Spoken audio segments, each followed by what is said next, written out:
From DreamWorks Animation comes the new film Madagascar, which created a bright new exotic world and pushed the technology boundaries of 3D animated movies. We knew early on that we wanted to make this a cartoony, more graphic and stylized world. We built it all like a regular world, and then we threw all the lines off kilter. We called it a whack factor. You know, there's too much whack factor on that building. The stylization captured New York and felt like an epic metropolitan city.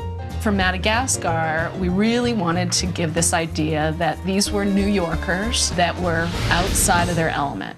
Marty! Ah! Oh! Melvin! Gloria!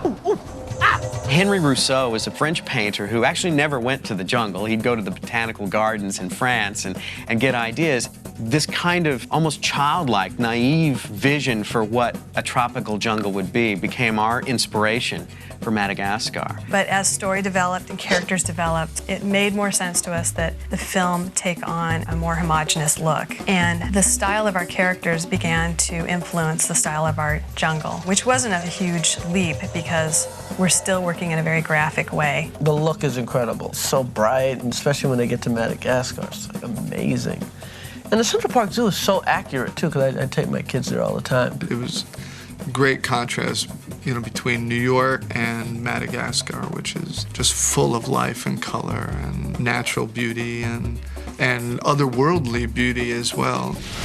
Ad-lib, improvise, on the fly, boom, boom, boom, make it fresh. From the outset, we said we wanted this to be a funny, physical film, you know, from an animation point of view.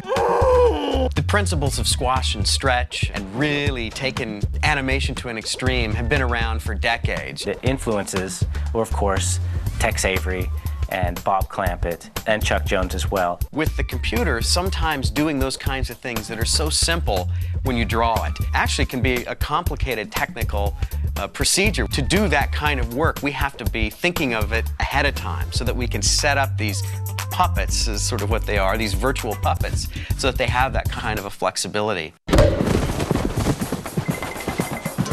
Really expressive, you know, crazy faces that are really malleable, that aren't locked to a skull and, you know, just muscles moving over skull. We're actually changing the shape of the skulls, and we kind of threw away a lot of the anatomy, the muscles and things so that we could stretch and elongate our characters' arms and squash their torsos down when they need to get physical. And what that then allows us to do is to really get some really fun snap and action in the animation that we hope is kind of pushing the boundary for computer animation, that we can provide something here that nobody has really ever seen before. You didn't see anything, right?